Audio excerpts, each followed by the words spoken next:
So the government operates under trust law. That's why it's important to learn trust. The government is a body of trustees. Nobody can dispute that. They're a body of trustees. So what is a trust, though? Because if they're a body of trustees, they're part of a trust.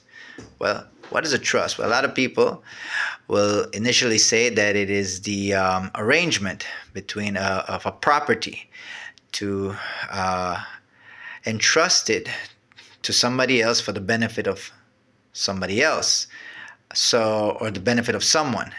Yes, that's true, but that process, what it does, it's the separation of title. So you have the property here, and when you put it in trust, what you're doing is you're separating titles. You're taking the legal title, right, separating, appointing, giving that to a trustee for fiduciary obligations that is due unto the legal title, because he owns the legal title as the legal owner. The property should be entrusted to the trustee for a beneficiary. So the beneficiary has beneficial title. So that's what trust is the separation of titles. When they merge together, well, but that's what you call foreclosure. But going back to this, the Constitution is a trust agreement. Why? Because it delegates the authority and limits the powers of government, and we know that there are trustees. So it's a trust agreement. And if you read it properly, you'll see that the people are the grantor of rights and freedoms, which is the labor and intellectual property. So, for example, what would be an intellectual property? Or well, how about their signature? How about that? That's an intellectual property. How about papers, instruments that bear their signature, that they acquired through their labor, right? So remember, we all have rights to do what we want with our labor, and it should benefit us, and this should benefit us. So this is property. You can buy rights, sell rights, transfer rights, freedoms. You can waive them if you don't want them.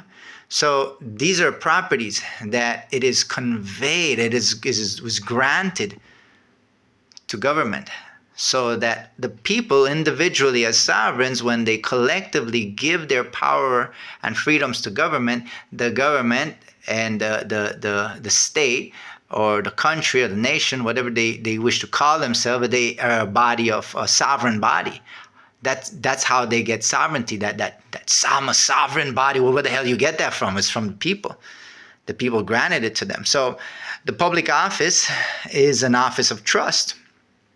The people have to trust those public offices, and the officer is trustee. However, instead of them keeping legal title, they issue it back to the people, creating a constructive implied trust. And this is an example, right? This is an example. So man acquires a car by the result of his labor, right? And now man applies it to the public registry. Now remember, man, he is of substance, and he acquires with his labor another substance, which is car. And this results in his. But when he applies it to the public registry, what happens? Well, they create something, right? A certificate of title is created and issued to man. But it's actually issued to the man's person. But the man accepts it because it's issued to his all caps. And that's a form of man, a type of man. It's a human. It's not a real man. It's a person, right? So it's a color of man. So it's issued to his person. But unfortunately, man becomes the legal title holder, which is implied as a trustee, right? So that's why the trust is treated as a trustee in the inferior courts under inferior laws, which is the inferior laws are for the servants, right? Public servants, right? So, and again, it's of property in the public registry.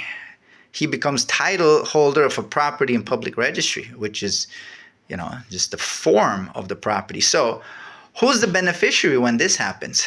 Who's the beneficiary? Because what should happen is man, when he acquires his substance, that means if he wants to put that in trust, he creates a legal title. See right there, it creates a legal title. That's the car. He creates a legal title and he gives that to in trust, but he retains the beneficial title.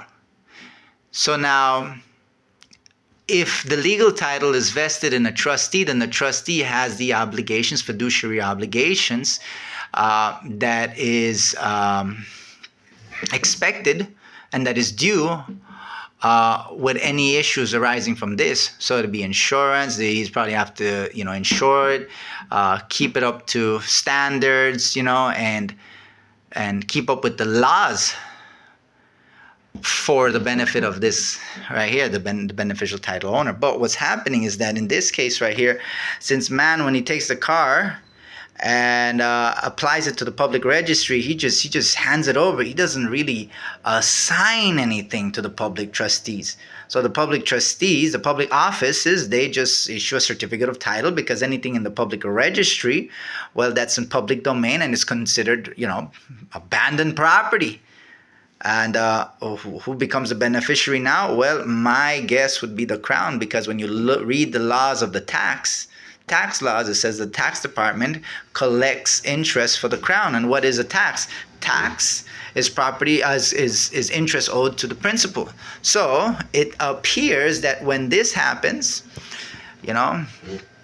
because man doesn't express anything upon the conveyance of his title or his property, he is then presumed to be, instead of a grantor of his rights, his person becomes the receiver, right? And his person is a Belizean, per se. His person is a property and a creature of the state, of the government, because the government creates those birth certificates, and those birth certificates are the creation of those legal entities, legal persons.